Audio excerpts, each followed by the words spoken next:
All artistry which fills the universe informs us of the thousands of the names of God. Each of the names, manifested memorials of the art of creation, illuminates our way and guides us to know the attributes of that being, the one Creator. They stimulate and awaken our hearts by the signs, messages of that hidden Creator present, carried to our senses. The Creator wants to introduce Himself to us thoroughly without leaving anything unclear. Through the variety and beauty of the creation, He wants to show His splendor.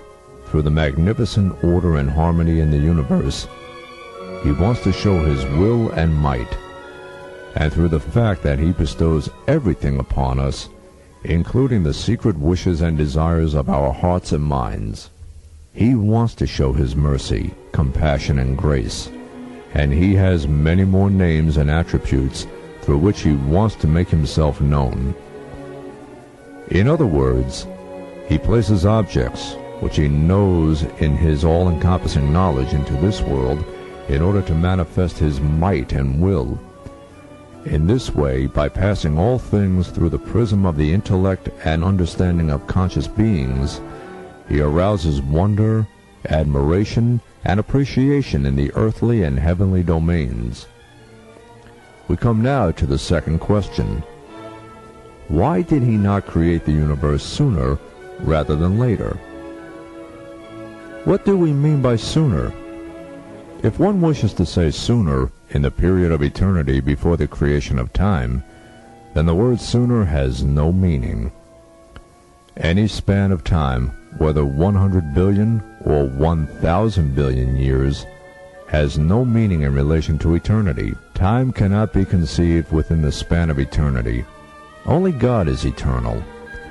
His essence and His being are eternal. Eternity cannot pertain to anything or any being except God. If sooner in the question refers to eternity itself, that means being under no limits of time, which is a necessary prerogative of only His being, His names, and His attributes. That is to say, God cannot belong to anything else but Himself, and eternity is not true of anything except Himself. Every creation has an unconditioned reality as knowledge within the all-encompassing, all-comprehending knowledge of God. In Tasawwuf, they call these archetypes. We may think of them as potentialities, like a plan or a project. To impute eternity to them is an error of judgment. Indeed, to meddle in such matters is impertinence on our part.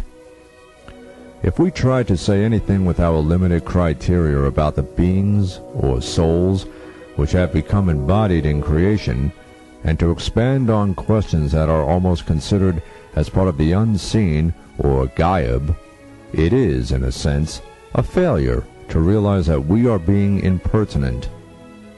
The whole universe is as the likeness of a little ring thrown onto the desert in comparison to God's kursi, or seat of honor. The kursi is as the little ring thrown onto the desert in comparison to His arsh, or throne.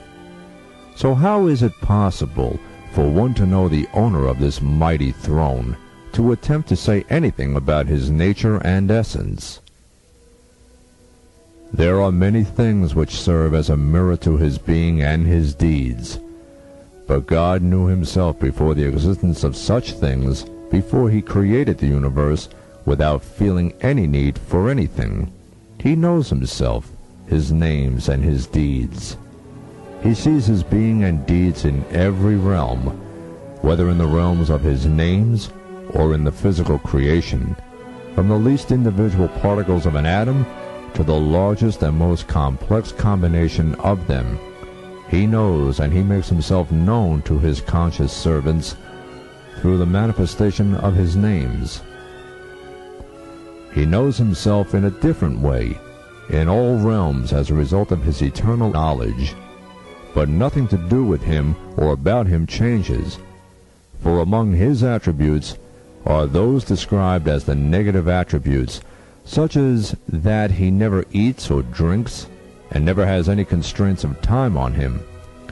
He never alters, and is free of all things. We know and see, within the limits of our present, what he decrees and puts onto the stage for us. But we do not know what happened in the distant past, and cannot reckon what will happen in the future. In the same way, we do not know such matters as the existence of beings in knowledge, the original hidden realities and realms of spirits. Even with all the scientific advancement of our day, we do not and cannot comprehend the depth or extent of the universe, or the physical creation in it, such as the spiral shapes of nebulae, what they signify, their weight in the universal order, and what they shed light on in the dark points of the whole creation. As we do not know much about such things, so we also do not know much about the hereafter. In the face of so vast a mystery, we can only say, "O Maruv, we have been able to know thoroughly neither yourself nor your works. Forgive us."